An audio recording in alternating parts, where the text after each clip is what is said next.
नमस्कार. श्री स्वामी समर्थ सर्वांना. श्लोक दादूस चॅनलमध्ये तुम्हा सगळ्यांचे खूप खूप स्वागत आहे. स्वामी तुम्हा सगळ्यांना कायम सुखी ठेवो ही स्वामीचरणी प्रार्थना करते आणि आजच्या व्हिडिओला सुरुवात करते.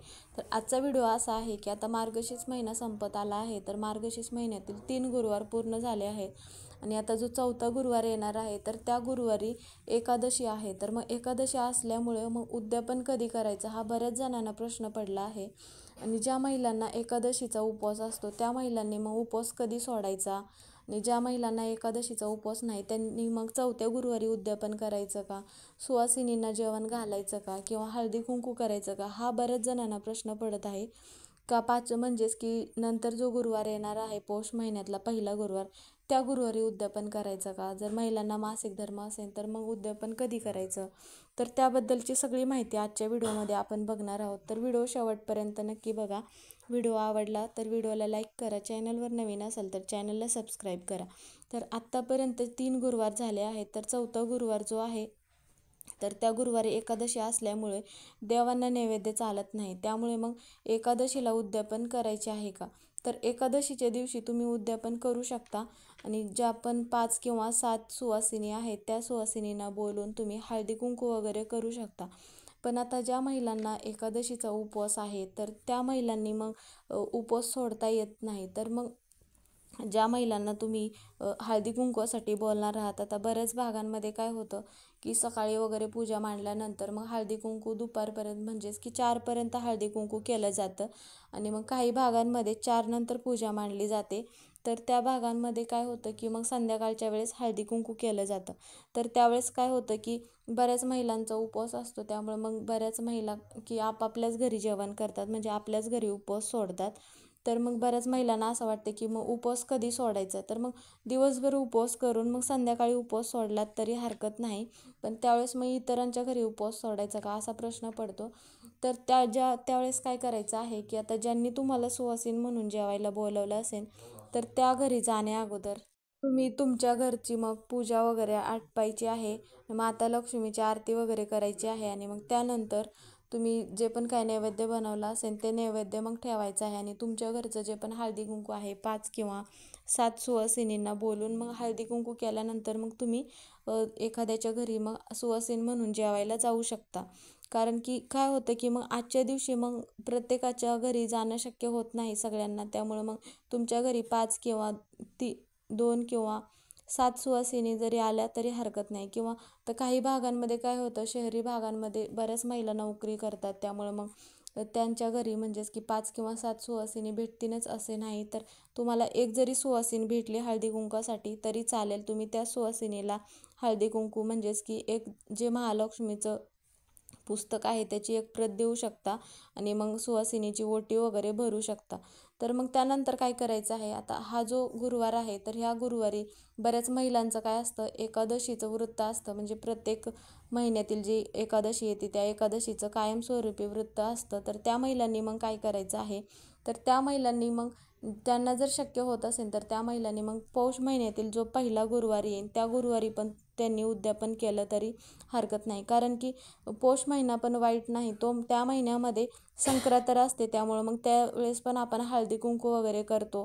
कारण की महिन्याच्या पहिला गुरुवार जो पण येईल त्या महिन्यातील पहिल्या गुरुवारी पण तुम्ही उद्यापन केलं तरी चालेल. कारण आपण श्री स्वामी समर्थ यांचे 9 गुरुवारचं व्रत असेल किंवा 11 गुरुवारचं व्रत असेल त्यावेळेस मग एखाद्या गुरुवारी जर आपल्याला मासिक धर्म असेल किंवा सुतक वगैरे असेल तर त्यावेळेस आपण मग काय करतो की तो गुरुवार सोडून पुढील जो गुरुवार आहे त्यावेळेस पूजा वगैरे मांडतो आणि त्यानंतर मग शेवटच्या गुरुवारी आपण उपवास वगैरे करून म्हणजेच की सुवासिनींना जेवण घालून हळदी कुंकू वगैरे करतो आणि मग उद्यापन करतो. त्याचप्रमाणे मार्गशीर्ष गुरुवारचं पण आपण ह्या पौष महिन्यातील पहिल्या गुरुवारी जरी उद्यापन केलं तरी हरकत नाही.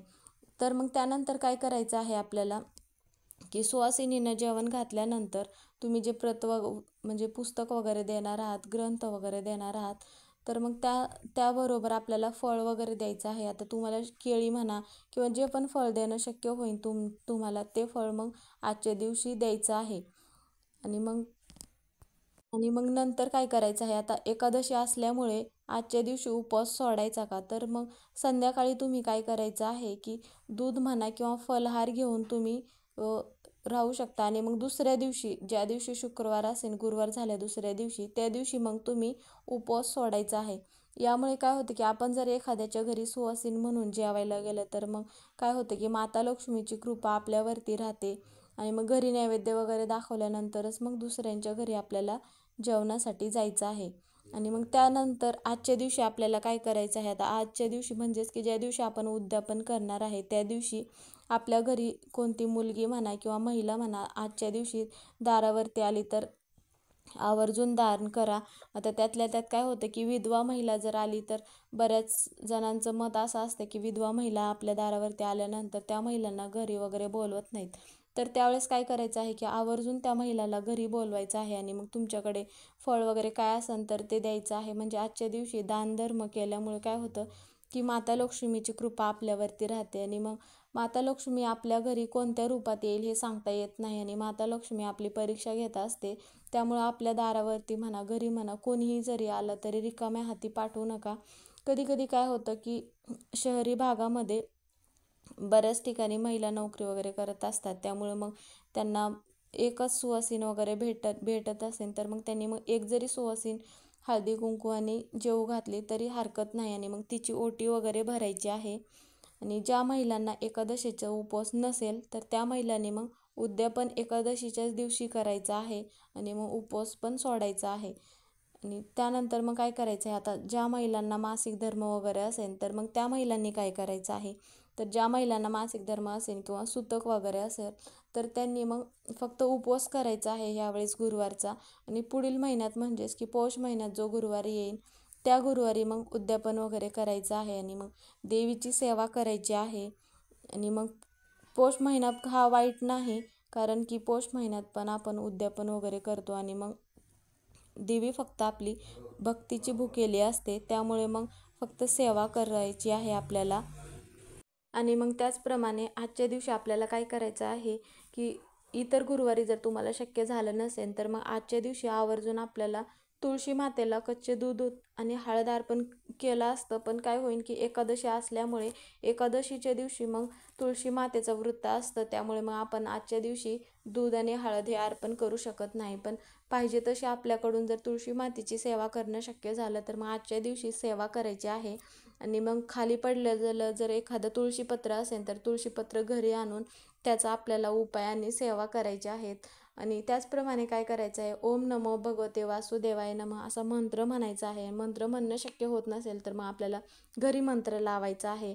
आणि मग दारावरती आपल्या कुत्रा म्हणा, गाय म्हणा, कोणी जर आपल्या दारामध्ये आलं तर आजच्या दिवशी त्यांना खायला द्यायचं आहे.